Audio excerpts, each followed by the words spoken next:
Good evening and welcome to A Slice of Life. I'm your host, Jim Therian.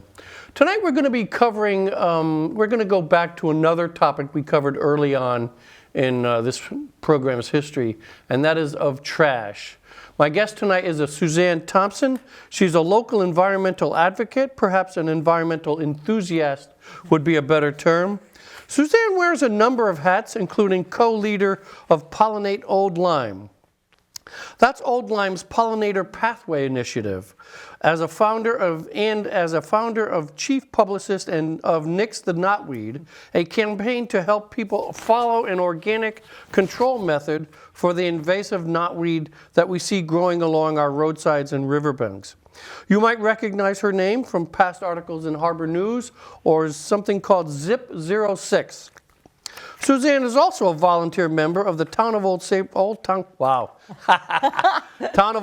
that's a force of habit right there. Town of Old Lyme's Solid Waste and Recycling Committee, and that's why she's here today to talk trash with me. Suzanne, welcome to A Slice of Life. Thank you, Jim.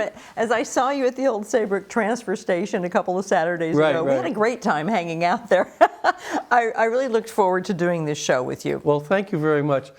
From the introduction, you must be very busy. You've got a lot of hats going on there. Well, it's all interrelated. It all has to do with plants, nature, water, and what better place in Connecticut to focus on all of those. But trash, waste, gardening, plants, lawns, it's all interrelated. And we could throw fossil fuels in there too, but we won't make it too complicated. We only have today. so much time. That's right. All right, so let's talk about trash now. I think a lot of people don't really understand how much trash we have. And I did a presentation earlier today, and it occurred to me that if you look at each house that you drive by, each house will generate about 1-2 bags of garbage a week. And if you drive, every house you drive by will have about 1 or 2 bags of garbage.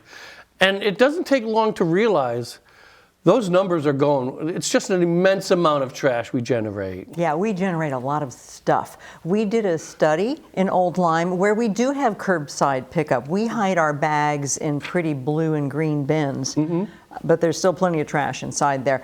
And we have come up with an estimate that's actually kind of consistent across similar sized towns, similar sized yards, communities, and it's over 800 pounds of trash per year. Oh, I believe that. Closer to 900. I'm kind of fudging the numbers a little bit, but again, that's consistent for Connecticut. So we all throw away a lot of stuff. We buy a lot of stuff, we throw away a lot of stuff. So one of the issues that Connecticut has to deal with is that we don't have any landfills available to us anymore. So just in case you didn't know this, there are no landfills available to the open public in Connecticut or New England for that matter. That's common where land is very expensive, where also a lot of rocky terrain, beautiful terrain. Now you could go out into, I'm sure, the Dakotas, Ohio, Pennsylvania, other places where land is more abundant, and you will find landfills. But that's not the solution either, because landfills, you put the wrong things in them, you end up with methane gas coming out. Right. So it all goes back to getting waste to the right destination, minimizing it. So another aspect of our trash environment is that it has to be hauled far away. Again, because there's no landfills in Connecticut. And that's kind of expensive, isn't it? Yeah, I would hate to pay to haul our trash to Pennsylvania. Yeah. I mean, I would much rather spend my taxpayers' dollars on other things. And so this is a challenge that all of our towns are facing. Incinerators are still used in the state as well, so that's that energy, trash to energy stream, but those need to be kept efficient too. We don't want those to be polluting the air, and I think our equipment's getting kind of old and kind of up. Yeah, and I think probably the older it gets, the more inefficient it is and more polluting it is. Yeah, it's a nice concept, but you have to keep the machinery up to date. Well, I think it's easy to say that our trash system needs a major overhaul. Understatement. It's hard for people like you and me to do it, Joe Public. We really need help from the legislature, but that's a whole nother show. Right. We don't really want to get into that. No, let's keep it local. Let's keep it local solutions, because I know you have some. We're trying an Old Lyme. Right.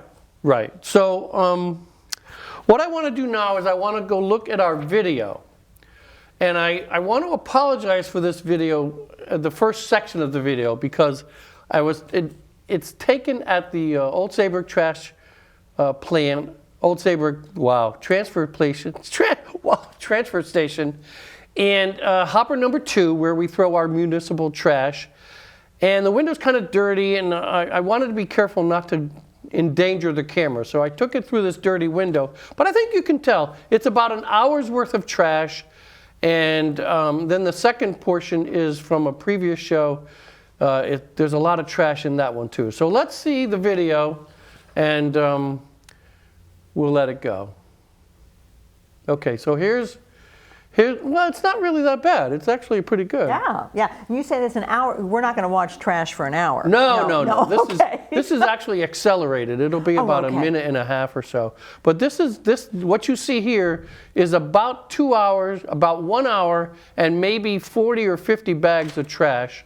Okay. Early on Saturday morning. So the pile is growing. It's getting bigger. So well, it's getting bigger because the ram is moving back and forth. I see. So in Old Saybrook, people bring their trash to the transfer station. Correct. Right? Okay. Yeah. Those that don't have a service come to the transfer station each week and But you guys have a lot of other bins and things that you divert things out of the trash stream. I was impressed the other day. Yeah, I actually mentioned to him our first selectman. So here it is, the trash is going away. Oh. And this actually took about 6 minutes of video. We cut it down to about a minute and a half. Where is it going away to? It's going into a big box. Okay, and where's the big box go? We just keep ramming the trash into this box, and then when it's full, we take the box away and take it to Essex transfer station. And where does it go from there? I believe. Well, it used to go to the Hartford the Mirror trash to energy plant. Uh-huh. Now I think it goes, I'm not really sure where it goes, actually. Yeah. I think we have found incineration capacity in other parts of the state. Old Lyme, we have left Mirror, and we actually have our trash incinerated, but we realize that, I mean, the whole state may run out of capacity. Right. And then we're talking And here's the big pile here. Oh my gosh. Okay. And when I was speaking to these gentlemen that work here, this is the Essex transfer station. They said this is actually a very small pile, and it's 20 feet high, and probably 50 or 60 feet long. Yeah. How many years have you been working in I've been trash? at the transfer station 7 years. Okay.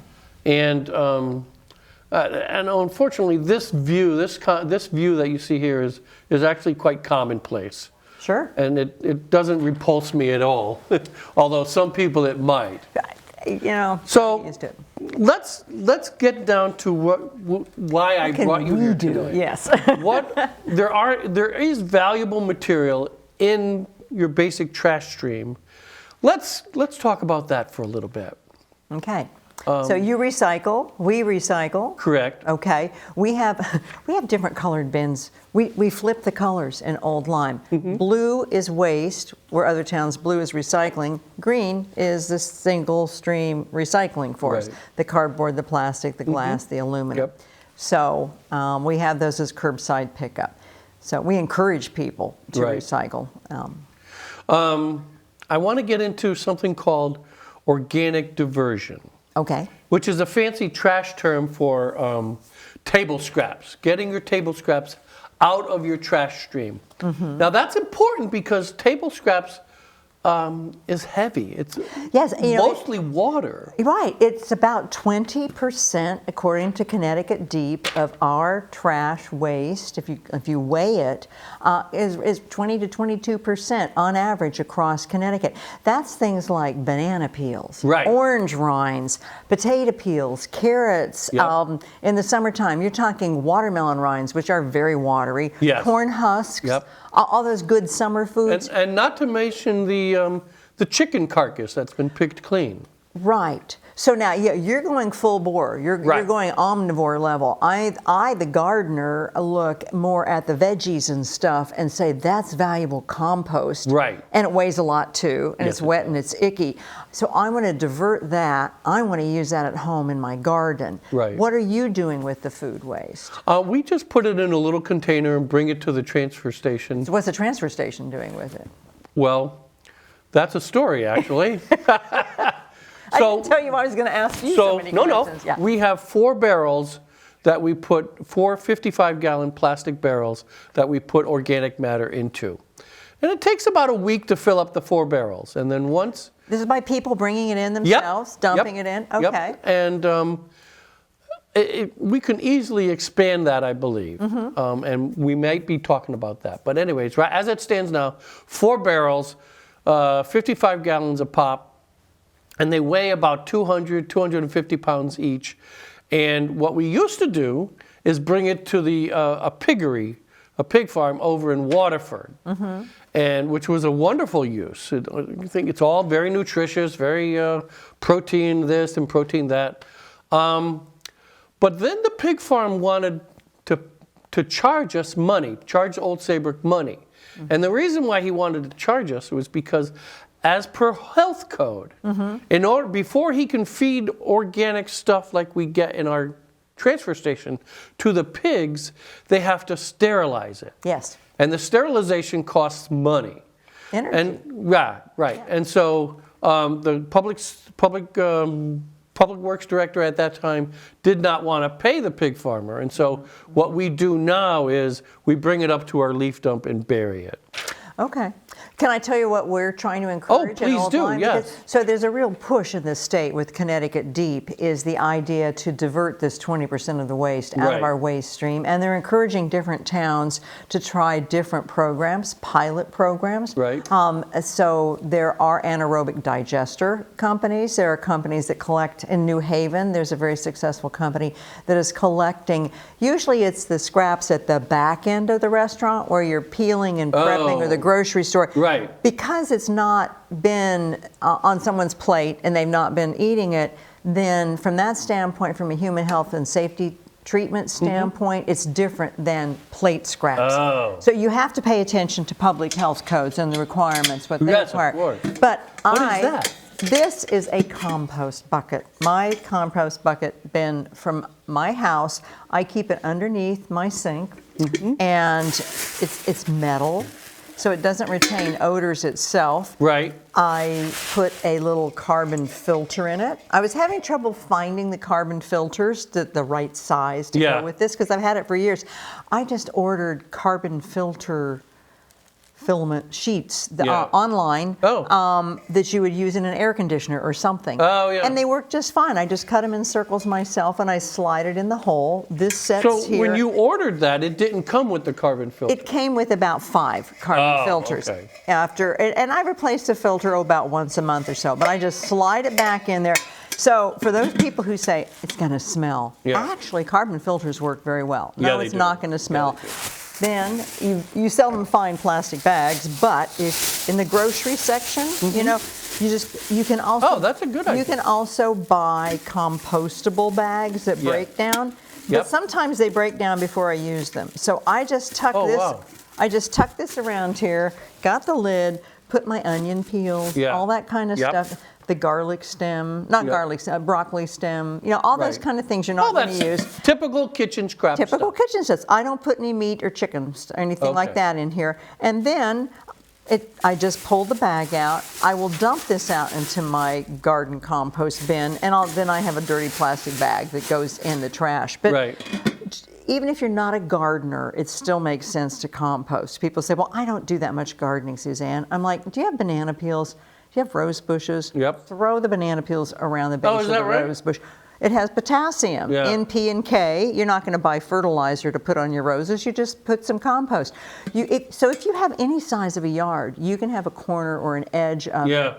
You don't have to buy the big plastic containers that you roll around the yard to make your compost break up. You can buy a wire mesh, the 4-inch kind, put a hoop, build it together, clip it around, make it about yay big, dump your leaves in there, dump your banana peels. You want browns and greens. It's really very easy. You want dried materials, leaves are brown. broccoli is green. So you just keep layering. It's called lasagna style. Oh, there you and go. There's lots of information online. If you want to learn how to compost, look up Yukon Home and Garden Center. Oh, wow. Look up Connecticut Master Gardeners. If there's a favorite garden website or something. Well, doesn't Yukon have like a big horticultural program up there? Well, they do. Well, you have a number of programs. They, of course, have the Yukon Master Gardener program. Right. And, the classes have already started Yeah. for the year. They start Yep. in January Yep. up at Middlesex, Yukon office in Middlesex and East Haddam, or in Norwich. Those are the Right. two. They trade back and forth. But the Master Gardener program is a great way to learn. But the thing is this, you don't have to be this big gardener to do composting, but you can keep a lot of wet stuff Right. and weight out of your trash that way. Or maybe you know a gardener who will say, I'll take that. Yeah. And once a week, you just take it over, drop it there. If you are, you can make your own. You can use a bucket. You Yep. can put a lid on it. This is the more rustic version. Yes. I asked you to bring yours, and you didn't bring your compost Well- pail. Tell us what it is. Thank you for mentioning that. Susan. I appreciate that. I asked you, I said, I'm going to bring my favorite compost pail. I And know. you said, at home, we use a A Coffee can. container, yeah. A plastic coffee container. Okay. Of course, you get to take it to work, and you get to dump it Yeah, I there. do have easy access to Okay. to getting rid of it. I have to give a plug for Common Good Gardens in Old Saybrook, Oh. behind the Grace Episcopal Church. Oh, yes. They are the masters of composting. Yeah, they have do a a real really good system job. where they've done those wire mesh hoops, and they flip their compost from bend to bend to bend. You don't have to flip it. You don't have to be that energetic of a Right, right, right. composter. So enough of the compost sermon. Well, So- I think it's important that we cover the compost. Yes. To cover getting the organic waste out of the trash stream. One of the big problems with managing trash in our state is that, we can have all these programs and all these things, but we really need help from the individual citizen, or what we in the trash business called the trash generators. Right. Trash Well, generators are you, me, your Yes. neighbor, everybody that makes trash. We need leadership. We need more proactive decisions at the state level. Yes. And then you can't change behaviors without motivation. And this idea of browbeating people because we don't recycle enough, it's not been made easy. That's just not gonna know. So I would say, don't feel bad for past not recycling. Right. Do try to make some changes. Yep. Make conscious decisions. Take that water bottle with you instead of a plastic bottle. Right. We all have learned how to take other bags to the grocery store and shopping. That's actually a very good point. Yeah. That's actually a very good point. Right. So, but plastic is so convenient, and now we have the plastic wrap around packages of bottles of drinks and things like Oh, that. yeah. Because it holds them together. It's Yep. convenient. Another thing is we just need to keep plastic out of the environment. This isn't a recycling matter, but fish twine, fish filament and string. Yes. Those things need to be picked up and removed from the shorelines. Right. That's dangerous for our wildlife. That's not a big household recycling item, but if you see fish filament, fish line, string line, pick it up. Well, Get it in the trash. That's actually another entire show. Yes. Getting the fishing Right. enthusiasts over here to say, well, this So- is why I don't pick up my fishing. So back to recycling, back to waste. Right. What else can we do, Jim? Well, I think it's important to know that, yes, we take organics out, but also take the recycling out. Yeah. I have, in my work at the transfer station, there's an area of town that has its own trash company, truck, if you will. And every weekend they dump the trash into the trash into the trash hopper. And it's just like a cascade of aluminum cans. It's Those are really worth money. awful. I Aren't know. they worth 5 cents a piece for I- the consumer? I know. As well I as know. okay. But away it goes, and it's kind of sad, but It is. Isn't the price going to go up? Aren't yeah, we the gonna price be- is going up to a dime. I'm not certain when.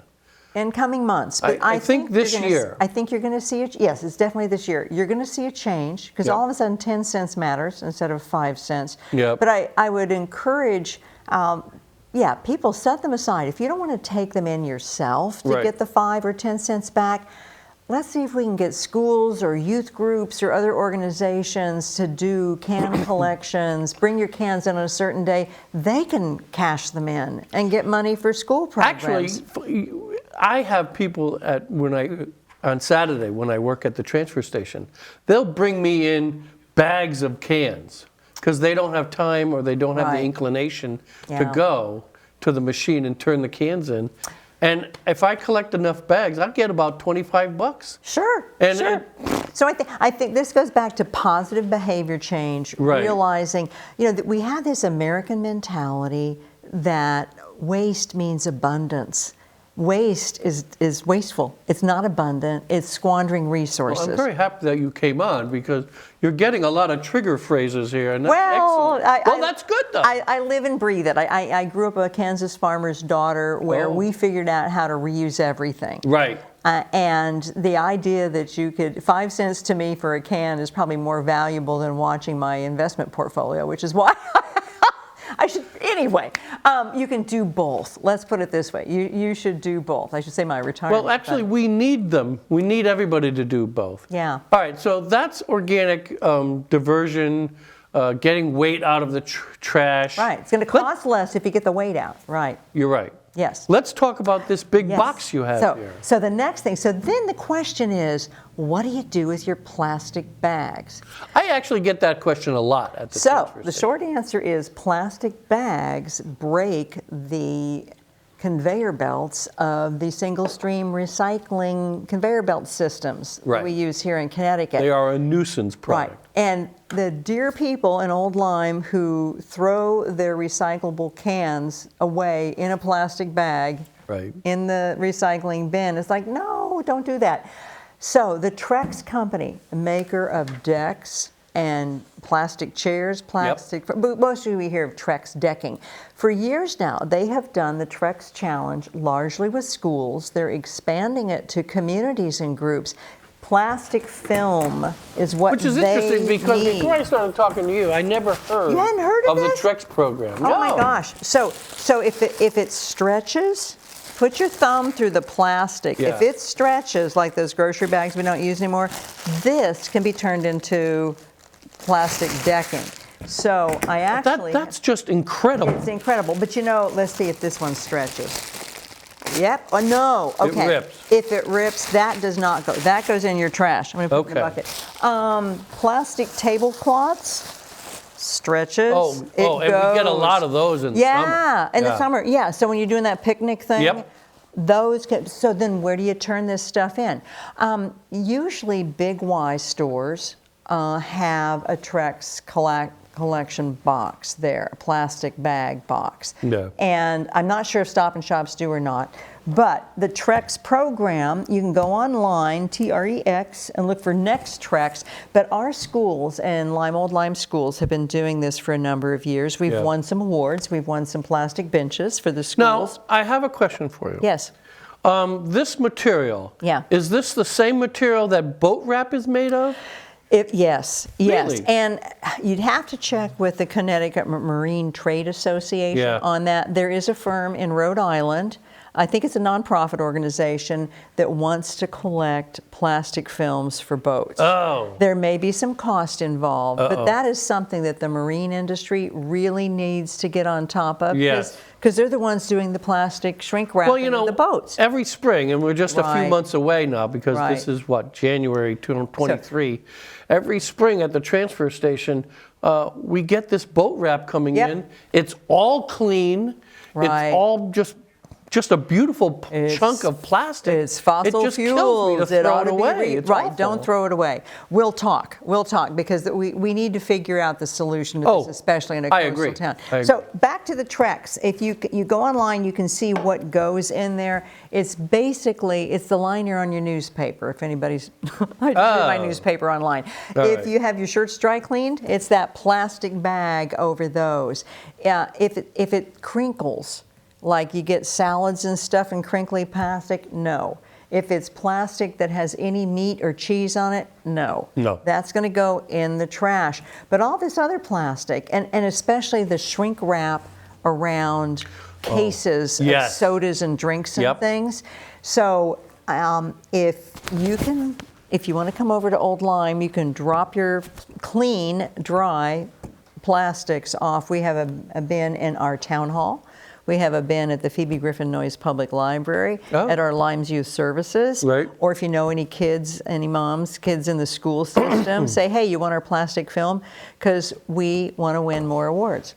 And I would encourage any other towns to get involved with this. If we as a region then can advocate and have a central collection point for plastic films, Right. maybe that's something our River Cog could do to help us out. So we're almost at the end of our time. I promise to come back. We got to talk more. Oh, we have to talk more about trash as well as some of the other things that you're involved with. But I just want to say that I want to thank you for coming on today. I think we covered some important issues. And I guess the takeaway for today is that there's a lot of issues with trash management, but we need the help from the citizens and what we call the trash generators. There are things we can do. There's a lot of technology involved, but we do need the individual working at home to say, yes, this is important that I walk all the way across the kitchen and put this plastic in another container. Right. Right. Or I rinse out. Just put those jars in your dishwasher when you're running your dishes. Then they're Right. clean. That's what I do. Yes, make it And easy. so, one individual, not much difference, but by acting in group with thousands of us working together, we can start turning this trash issue around.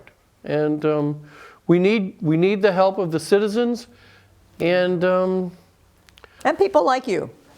You're inspiring. and people like you. we hope to inspire. Well, it's a tough job. It is. Somebody's got to do it. It's definitely frustrating. So that's it. That's A Slice of Life, episode number 7, Trash Part 2. Thank you for tuning in, and we'll see you next time.